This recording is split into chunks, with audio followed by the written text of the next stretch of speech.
Hey guys, welcome back to my YouTube channel కొడల పిల్ల సమున. ఈరోజు మేము బుజ్జి కార్లో ఎక్కడికి వెళ్ళబోతున్నాం తెలుసా? గోవా వెళ్ళబోతున్నాం. Let's go into the video.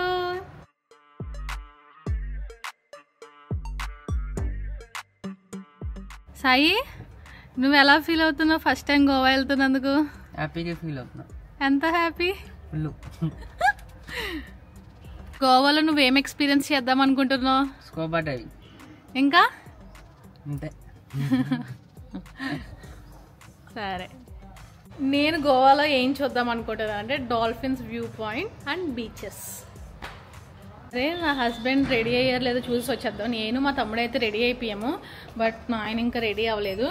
So చూద్దాము ఇంకా రెడీ అయ్యారో లేదో. Let's go. గోవా వెళ్ళడం ఇది మా సెకండ్ టైం అనమాట. నేను నా హస్బెండ్ ఫస్ట్ టైం అయితే మేము ఫ్లైట్లో వెళ్ళాము. సో ఇప్పుడైతే బై కార్ ఆన్ రోడ్ వెళ్ళబోతున్నాము. సో చాలా ఎక్సైటెడ్గా ఉంది నాకైతే. I'm so happy today. And ఇక్కడ ఇంకొక సర్ప్రైజ్ కూడా ఉంది అనమాట. అసలు మేము ఎందుకు వెళ్తున్నాం గోవా ఈ టైంలో అంటే, యాక్చువల్లీ నా బర్త్డే వస్తుంది. నా బర్త్డే ఎప్పుడో గెస్ట్ చేసి చెప్పేయండి కమెంట్ సెక్షన్లో. మా ఇంటి దేవుడికి మంచిగా పూజ చేసుకున్నాను అనమాట, ఊరు వెళ్తున్నామని చెప్పి స్వామివారి బ్లెస్సింగ్స్ కోసం. సో ఇదే నా చిన్న ప్రపంచం. హీరో ఆఫ్ ద డే ఈయనే. అయిందండి సార్ గారు మీరు రెడీ అవ్వడం?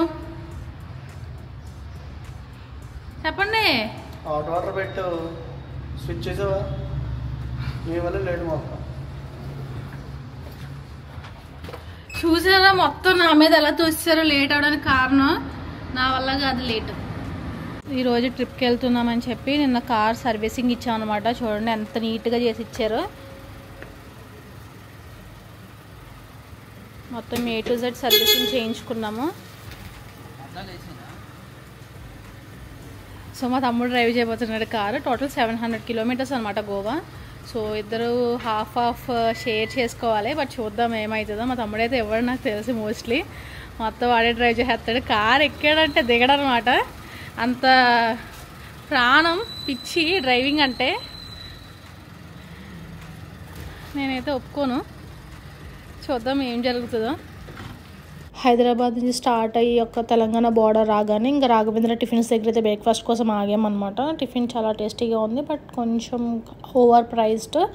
బట్ ఓకే అంబియన్స్ అయితే బాగుంది. ఇంకా అలా అయితే మేమైతే మా బ్రేక్ఫాస్ట్ని కంప్లీట్ చేసి ఇంకా మా ట్రిప్ని అయితే స్టార్ట్ చేసాము, నెక్స్ట్ జర్నీని. మేము నైట్ టైం జర్నీస్ ఎక్కువ ప్రిఫర్ చేయమన్నమాట ఇలా కార్లో వెళ్ళేటప్పుడు. ఎందుకంటే మాకు నిద్ర వస్తుంది, మళ్ళీ ఎందుకు రిస్క్ అని చెప్పి ఇంకా మార్నింగ్ అయితే అలా సరదాగా అయిపోతుంది కదా అని చెప్పి ఇంకా మార్నింగ్ జర్నీ అయితే స్టార్ట్ చేసామన్నమాట. చాలా బాగుంది. ఇంకా మేమైతే దారిలో తెలంగాణ బార్డర్ తర్వాత బెంగళూరు బార్డర్ వచ్చింది. తర్వాత మళ్ళీ మహారాష్ట్ర బార్డర్ అయితే స్టార్ట్ అయ్యాము. మహారాష్ట్ర అయితే ఒక 400 కిలోమీటర్స్ ఉంటుంది అనమాట. గైస్, ఇప్పుడు మనం ఒమెగ్రాలో ఉన్నాము. ఒమెగ్రా అంటే మహారాష్ట్ర బార్డర్ అనమాట. సో మహారాష్ట్ర బార్డర్లో మనము మహారాష్ట్ర పర్మిట్ తీసుకోవడానికి, అండ్ మా కార్కి పొల్యూషన్ కూడా లేదు. సో పొల్యూషన్ తీసుకోవడానికి అయితే ఇక్కడికి వచ్చాము. సో 1 వీక్కి తీసుకుంటున్నాం అనమాట పర్మిట్. ఎందుకంటే రిటర్న్ అయ్యేటప్పుడు కూడా మళ్ళీ మహారాష్ట్ర అనేది మనకి 400 కిలోమీటర్స్ ఉంటుంది, లేకపోతే మనకి ఫైన్ వేస్తారనమాట. సో కంపల్సరీ అంటే మాది ఎల్లో బోర్డ్ అనమాట. సో అందుకని కంపల్సరీ పర్మిట్ అయితే ఉండాలి. అండ్ మాకు రీసెంట్గానే పొల్యూషన్ 1 ఇయర్ అయ్యింది మా కార్ పర్చేస్ చేసి. సో సెకండ్ ఇయర్ స్టార్ట్ అయింది కాబట్టి పొల్యూషన్ కూడా ఉండాలన్నమాట. సో ఇవి 2 మ్యాండేటరీ. సో అందుకనే మేము బార్డర్లో ఆగి ఈ ప్లేస్లో తీసుకుంటున్నాము. గోవాకి ఇంకా 175 కిలోమీటర్స్ ఘాట్ రోడ్ సెక్షన్ ఉందనగా కర్ణాటక బార్డర్ నిపనీలో ఓవర్ నైట్ స్టే తీసుకున్నాము. హోటల్ చాలా యాస్థెటిక్స్గా బాగుంది, నాకు నచ్చింది. ఇంకా మార్నింగ్ గోవాకి అయితే స్టార్ట్ అయ్యాము. దారిలో హోటల్ గోవావేస్ అనే రెస్టారెంట్లో మంచిగా సౌత్ ఇండియన్ బ్రేక్ఫాస్ట్ అయితే ట్రై చేసాము. మార్నింగ్ హోటల్ రూమ్ వికెట్ చేసేసి గోవాకి అయితే స్టార్ట్ అయిపోయాము. గోవా బార్డర్లో మాకు అంబోలి వాటర్ ఫాల్స్ అయితే కనిపించాయి. అది సౌత్ పార్ట్ ఆఫ్ మహారాష్ట్రలో ఉంది. చాలా చిన్నగా బుజ్జిగా చాలా క్యూట్గా ఉన్నాయి. ఇవి సహ్యాద్రి హిల్స్ ఘాట్ రోడ్లో మనకు కనిపిస్తాయి. అంబోలి వాటర్ ఫాల్స్ దగ్గర వ్యూస్ చాలా బాగున్నాయి. చాలా సీనిక్ బ్యూటీ అనమాట. ఇంకా ఫొటోస్ అయితే సూపర్ వచ్చాయి, మంచిగా దిగాము. ఇంకా ఫైనల్లీ గోవా చేరుకున్నాం. యో వెళ్ళింది డిసెంబర్లో కాబట్టి, అది కూడా December ending new year time కాబట్టి. So Christmas and new year క్రౌడ్తో చాలా రష్గా ఉంది గోవా అండ్ చాలా బిజీగా ఉంది అండ్ హోటల్స్ కూడా చాలా ఓవర్లీ ప్రైస్డ్ ఉన్నాయి అన్నమాట. సో అందుకనే మేము మపూసాలో హోటల్ స్టే తీసుకున్నాము. బట్ ఇంకా ఈవినింగ్ అయితే ఇంకా ఓన్ వెహికల్ ఉంది కాబట్టి బగా బీచ్కి అయితే వచ్చాము. బగా బీచ్లో నైట్ లైఫ్ చాలా ఫేమస్ అనమాట. ఫుడ్, మ్యూజిక్, ఎంటర్టైన్మెంట్ 100% ఉంటుంది. చాలా ఫేమస్ స్పాట్ ఇది నైట్ వైబ్కి. సో నైట్ లైఫ్ చూడాలి గోవాలో అంటే ఖచ్చితంగా బగా బీచ్కి అయితే వెళ్ళాలి. క్రౌడ్ ఎక్కువ ఉండడం వల్ల కూడా సేఫ్టీ కూడా బగా బీచ్ కొంచెం ఎక్కువ ఉంటుంది అనమాట. ఇంకా కొన్ని సెక్లూడెడ్ బీచెస్ ఉంటాయి, అక్కడికి నైట్ టైం ప్రిఫర్ చేయొద్దు. సో ఎక్కువ ఫ్యామిలీ అండ్ కిడ్స్ ఉండే ప్లేస్ అనమాట ఇది. సో అందరూ మంచిగా ఎంజాయ్ చేస్తారు. మేము హోటల్ నుంచి స్టార్ట్ అయిపోయాము గోవా ఎక్స్ప్లోర్ చేయడానికి. ఇది day 2 of Goa. So day 1లో అయితే మేము నైట్ బగా బీచ్కి వెళ్ళి అక్కడ వ్యూస్ అయితే చూసాము. అండ్ ఇప్పుడైతే మేము హోటల్ నుంచి ఇంకా north Goa or south Goa explore చేయడానికి అయితే స్టార్ట్ అవుతున్నాము. Let's go into the video. Actually Goa చాలా కాస్ట్లీ అయిపోయింది. గోవాలో మనం పెట్టే బడ్జెట్ తోటి థాయిలాండ్లో అయితే మంచిగా ఎంజాయ్ చేయొచ్చు అని చెప్తున్నారు. బట్ థాయిలాండ్కి అయితే టికెట్ కాస్ట్ చాలా ఎక్కువ ఉంటాయి కదా, ఫ్లైట్ టికెట్ కాస్ట్. సో మామూలుగా ఫ్లైట్స్లో వెళ్ళే వాళ్ళు కొంచెం ఎఫోర్డ్ చేయగలిగితే ఇంకా థాయిలాండ్లో మంచి ప్రైసెస్కి ఇంకా better hotels and food and entertainment అయితే దొరుకుతుంది అనమాట. డే 2 ఆఫ్ గోవాలో నా బర్త్డే సెలబ్రేట్ చేసుకున్నాను. సో నేనైతే చాలా సింపుల్గా సెలబ్రేట్ చేసుకున్నాను. ఒక డ్రెస్ అయితే గోవాలోనే తీసుకున్నాను అండ్ నైట్ కేక్ కటింగ్ చేశాను. అది మీరు నా యూట్యూబ్ షార్ట్స్లో అయితే చూడొచ్చు అనమాట. సో ఇలా నేనైతే ఒక 45 minutes ఒక బోట్లో అయితే ట్రావెల్ చేశాను. మంచిగా డాల్ఫిన్స్ చూసాను. Wonderful experience. చాలా హ్యాపీగా ఉన్నాను.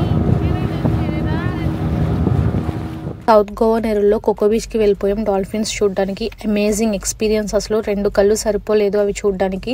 45 minutes అరేబియన్ ఓషన్లో బోట్ రైడ్ చేసాము. పర్ పర్సన్ 400 ఛార్జ్ చేశారు. Totally worth it experience. చాలా బాగుంది, అమేజింగ్ ఉంది. ఇక్కడ ఉన్న డాల్ఫిన్స్ని ఫిషర్మెన్ అస్సలు పట్టుకోరు. వీటిని భగవంతుని స్వరూపంగా పూజిస్తారు.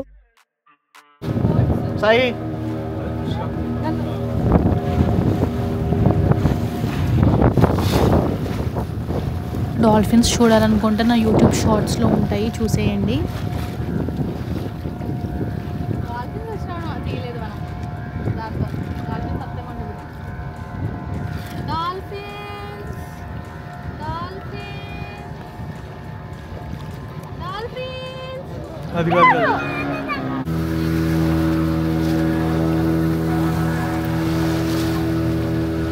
टोकन दे दूंगा ना, वो टोकन मिस नहीं करना है. अगर मिस करेंगे आपको तो 300 रुपये पेनल्टी देगी. वो टोकन का लंच के लिए आपको, ओके. और वो ध्यान से रखो, जीप का वो गवर्नमेंट रूल्स है. आप टाइम से आ जाओ, टाइम से आप लोग पहुंच जाएंगे. आपकी वजह से ना सबका टूर अच्छा हो जाएगा. सब लोग फॉलो करो. గోవా నుంచి 80 kilometers ట్రావెల్ చేసి గోవా కర్ణాటక బార్డర్లో ఉన్న దూద్సాగర్ వాటర్ ఫాల్స్కి అయితే రీచ్ అయ్యాము. పైనుంచి పడే వాటర్ చూడడానికి తెల్లటి పాలవల్లే ఉన్నాయి, అందుకనే దీనికి దూద్ సాగర్ అని పేరు వచ్చింది. చాలా క్లియర్గా ఉన్నాయి, లోపల చేపలు కూడా కనిపిస్తున్నాయి అనమాట. 14 kilometers ఫారెస్ట్ లో జీప్ సఫారీ చేసి ఇక్కడికి అయితే రీచ్ అయ్యాము. కావాలి అంటే ట్రెక్కింగ్ కూడా చేసుకోవచ్చు. ఇది ఒక వండర్ఫుల్ ఎక్స్పీరియన్స్ అనమాట. Once in lifetime moment.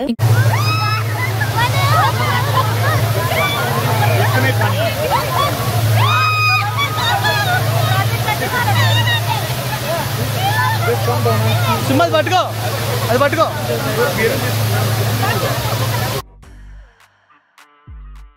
దేవుడికి ఒకరోజు మొక్కేసుకుని దేవుడిగా దేవుడు ఏమని అంటే మరి. దూద్సాగర్ వాటర్ ఫాల్స్ నుంచి స్పైసెస్ ప్లాంటేషన్కి అయితే వచ్చేసాము. అక్కడ ఒక టూర్ గైడ్ అయితే అన్ని ఎక్స్ప్లెయిన్ చేస్తున్నారు ఏమేమి స్పైసెస్ ఉన్నాయో లోపల. కాలేజ్లోనే విన్నాము, ఇంకా ఇక్కడ ఏం వింటాము. మేమైతే ఫుడ్ తినడానికి వెళ్ళిపోయాము.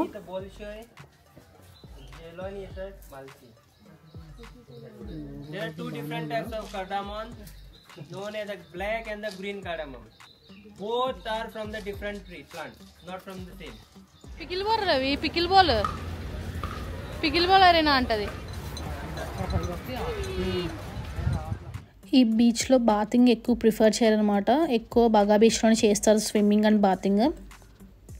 ఇంకా ఈవినింగ్ సెంక్వెరిన్ బీచ్కి అయితే వచ్చేసాము. ఈ బీచ్ చూడడానికి 2 కళ్ళు సరిపోవు, చాలా నీట్గా క్లీన్గా ఉంటుంది. అండ్ సన్సెట్కి అయితే ఫేవరెట్ స్పాట్ అనమాట ఇది. ఇంకా ఫైనల్లీ లాస్ట్ డే ఆఫ్ గోవాలో క్యాలంగేట్లో ఉన్న బగా బీచ్కి అయితే వెళ్ళిపోయాము. ఒక 3 hours సముద్రంలో అయితే ఆడుకున్నాము. మాకు డాల్ఫిన్స్ కూడా కనిపించినాయి అనమాట ఫ్రీగా.